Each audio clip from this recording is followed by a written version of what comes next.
Kamusta mga kasenglot? And welcome sa isang episode naman ng serye. At ang lulutuin natin for today's video ay crispy pata with sweet and spicy sauce. Ito nga pala yung mga ingredients. Pata, sibuyas, bawang, paminta, alam mo na yan, bay leaf. Pakuluan natin yung baboy hanggang sa lumambot. Mga 30 to 45 minutes. Ilagay na rin natin yung mga pampalasa.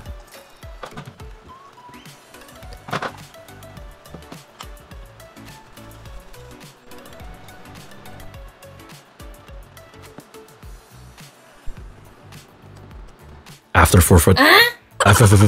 45 minutes, pwede natin hanguin yung baboy dahil feeling ko malambot na.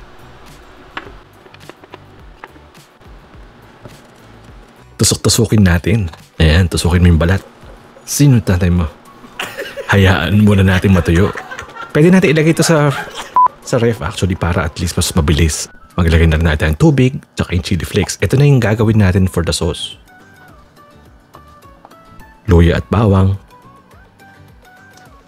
Asukal,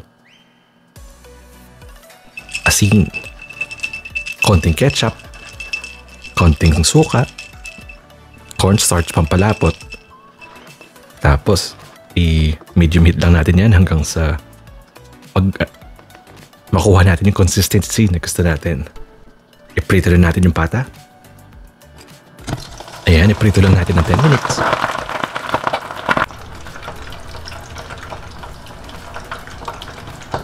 Tapos, hanguin natin, palamigin. Mas masarap kasi siya kapag pinarito mo ng 2 beses. Kaya, ito, isa lang ulit natin. Ingat lang kasi napakatalamsik nito.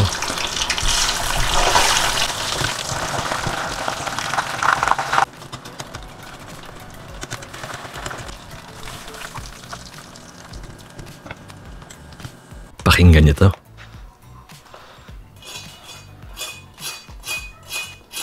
Nako naman, nakakatakam naman ang tunog. I-plate na natin mga kasenglot.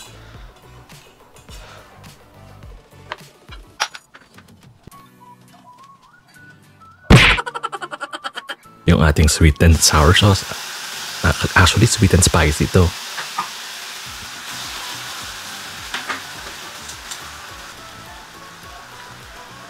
At ayun. Masarap na pulutan na naman para kay Kapitan. At ayan.